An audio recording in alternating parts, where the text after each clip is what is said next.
give them the mic. Thanks, ladies. This is my wife, Jana, our son, Charlie, Sam, and our daughter, Liza. Yeah! You know, I almost slipped. I said, hey, hello, Zanesville. I almost said, hello, Janesville. That's where I'm from. I'm born and raised in a place called Janesville, Wisconsin. I went to school with a guy from Zanesville, Ohio. His family, the Blaos family, had some dry cleaners here, if I recall. Yeah, Gus is one of my friends from college. And, Go Red Hawks! I gotta tell you, go Red Hawks, go Blue Devils, right? I just gotta say, the hospitality, the warmth from people in the Buckeye State, from Ohioans, has been just tremendous. Thank you. You know, I spent 4 great years at Miami, living in Ohio, and the hospitality and the warmth that we had there. There you go, go Miami, go Red Hawks. We call it something different when I was there, Redskins. But it's really something. And what I see and sense and hear and feel are people who care so deeply about their country, who care so deeply about their community, and people who are bringing their kids out on their shoulders who care about the next generation. Thank you for coming out today. Thank you for coming through the rain and the weather and standing in line in the middle of the morning for doing this. We got a big choice. This isn't who's president for 4 more years. You know, we're not talking about small things. We have serious problems in this country that require urgent, immediate, serious solutions. Let me read you a quote.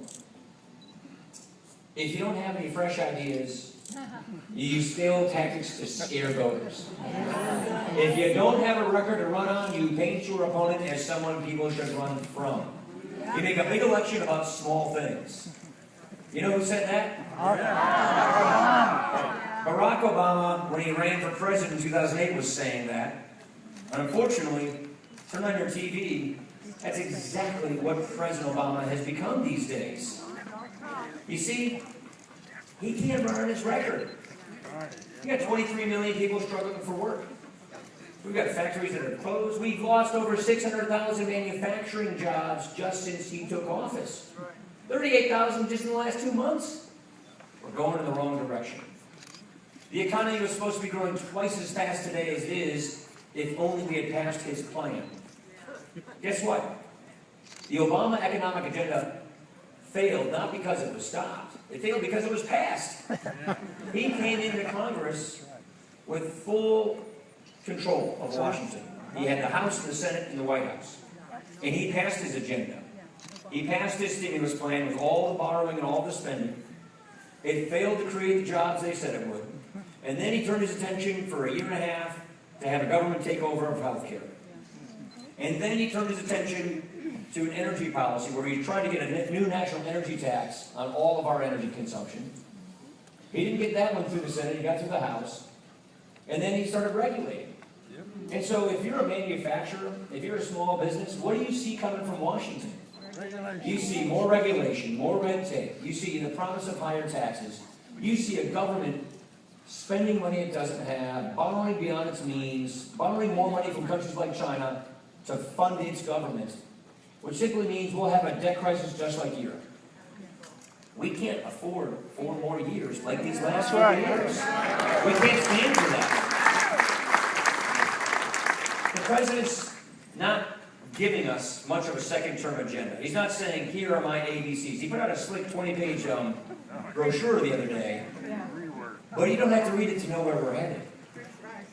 We know that he's promising a $2 trillion tax increase starting in January. Of the 21 tax increases just in Obamacare, 12 of them hit middle-income taxpayers.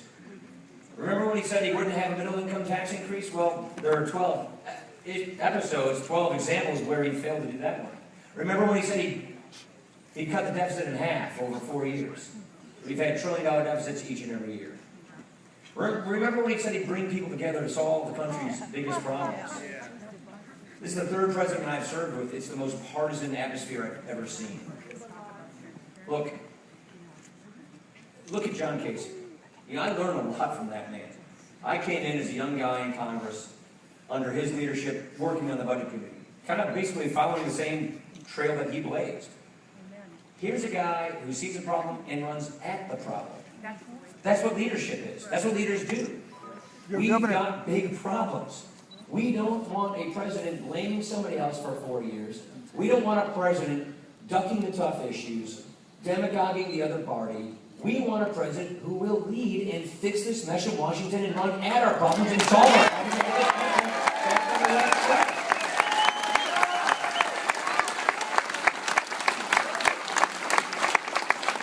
So it's not enough for us to simply complain about the broken promises, or to simply highlight the fact that President Obama can't run on his record, so he's trying to distort ours, he's trying to distract people to win by default.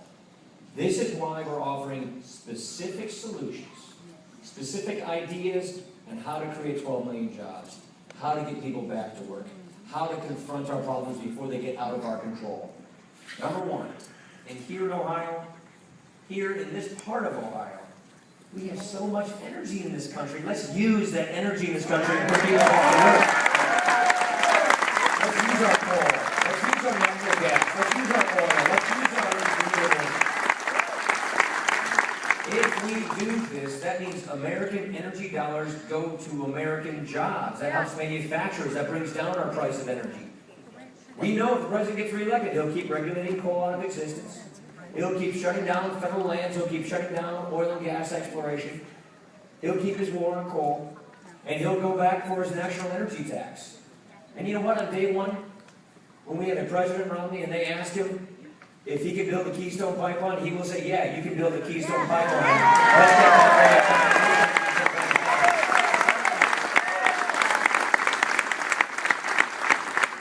Now, Janesville's not all that different than Zanesville. Not just the J and Z, but in the kind of towns we are. In my hometown, we lost a big factory. And there were a few factories that fed that factory. We used to build Suburbans and Tahoes for GM in my hometown. And we used to say, as GM goes, so goes Janesville. Well, we lost our plant. And a lot of people I grew up with, friends of mine from high school who worked at that plant, who thought they could get a good job like their folks did and make a good living for their family, they lost that. And that livelihood is gone, and I've got a buddy who went from $25 an hour down to $9 an hour without benefits. We have got to help these people who are stuck in between, who are in the middle of their earning years when they're supposed to be building for their family, saving for their family, putting themselves on a path of pursuing their version of happiness, making the American dream realized for themselves and their kids. We got 46 different job training programs coming out of Washington, spread across 7 different government agencies, and it's nothing but tied in bureaucracy. Get the bureaucrats out of the way. Give people like John Kasich the ability to take this and get people the skills they need so they get the jobs they want in the 21st century. Open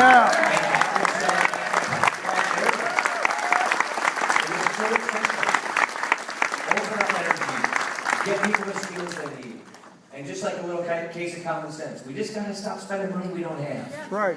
We've got to balance this budget. We have an obligation. Because this debt hurts our economy today. Because this debt, and let's remember, today's deficits are nothing more than tomorrow's tax increase. Because it threatens businesses in the future. Because it threatens jobs today.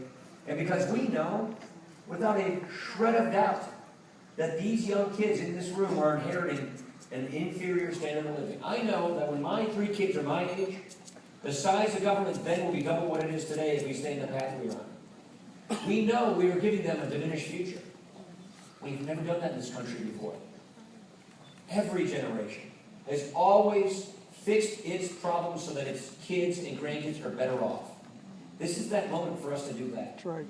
And when we look at taking advantage of the moment we have before things get ugly, before we have a European-like debt crisis, let's never forget the fact that most of our jobs come from small businesses. That's right. We have to get behind small businesses. We should not be putting more barriers in front of small businesses. 2/3 of our jobs in this country come from small businesses. But the president, he wants you to think that all of these problems can be solved if we just tax a few rich people. You know, it's like, let's just tax, a baseball player, a movie star, a Wall Street guy, and we can pay for everything. By the way, this tax increase he's talking about, not only does it not even pay for 10% of his proposed deficit spending, It taxes small businesses. 8 out of 10 of our businesses in America file their taxes as people. That's what small businesses do. That's right. And their tax rate's going to go above 40% in January, according to the Obama plan. I got to tell you, overseas, they don't do that to their companies. Overseas, where I come from, that means Lake Superior. And the Canadians, they lowered their tax rate to all of their businesses to 15% last January. Our competitors, on average, tax their businesses at 25% or less. How are we going to make things? How are we going to bring back manufacturing jobs in Ohio and Wisconsin, in Big Ten country that we all come from, if we keep taxing our businesses at twice the rate our foreign competitors tax theirs? That won't work. That's why we have a 5-point plan. That's why we have this agenda. Get behind small businesses, lower our tax rates, stop picking winners and losers in Washington. That's sort of the essence of President Obama's economic agenda. Take more from families, take more from small businesses, regulate everybody, and then pick winners and losers from Washington. It doesn't work, or just the losers if you get someone who's tax track record. Look, a person who works hard, who plays by the rules, can get ahead in America. That's what we teach our children. Sure. Your business success, your success in your job, your success in your business should not be dependent upon who you know in Washington. That's right. It should be dependent upon how hard you work. Are you getting ahead? That's right. Is your government getting those barriers out of your way? Are we removing barriers for Ohio businesses to compete?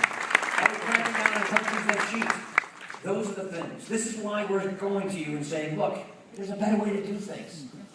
We know how to create jobs because we've done it in America before. And we know that if we simply give 4 more years of this strategy, following Europe, we'll end up like Europe. That's right. We've got this window of opportunity.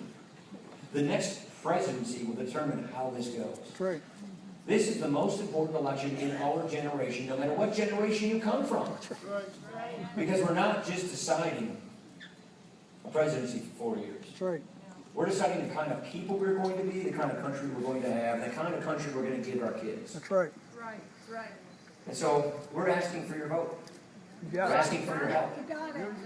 We're asking for you to go find those people that you know, and every single one of you knows somebody that voted for Obama in 08 because they thought the hope and change sounded good. But now know that it didn't happen. It's not real. Hope and change has become anger, frustration, divide, and conquer. We're not going to fall for that, are we? That's right. So, we got 10 days to go here. And as you look at the closing arguments, we're talking about what it's going to take to get people back to work. We're talking about the kind of leadership that Mitt Romney has provided throughout his life at running at problems to solve problems. There have been hundreds of millions of dollars of negative advertising from the spring on trying to disqualify Mitt Romney. But what we learned in the debates is that this is a man of integrity. Right. This is a man of principle. This is a man who knows how to create jobs. This is a man who is proud to call out president.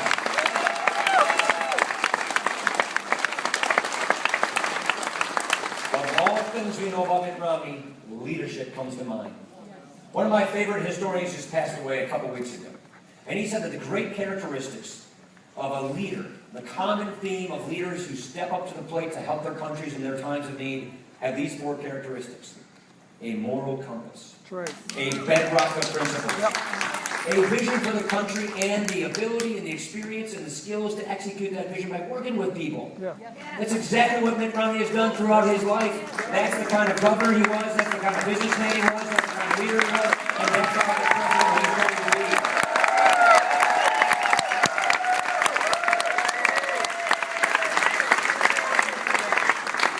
But it's bigger than just getting more jobs in Zanesville right. or Janesville. It's about what kind of country we're going to be. And when you think about it, America is so unique because we are an idea. We're not just a country with a flag. We're not just, the Badgers versus the Buckeyes, which thankfully is after the election. We're not just, Wisconsin, Ohio, Maine, or California.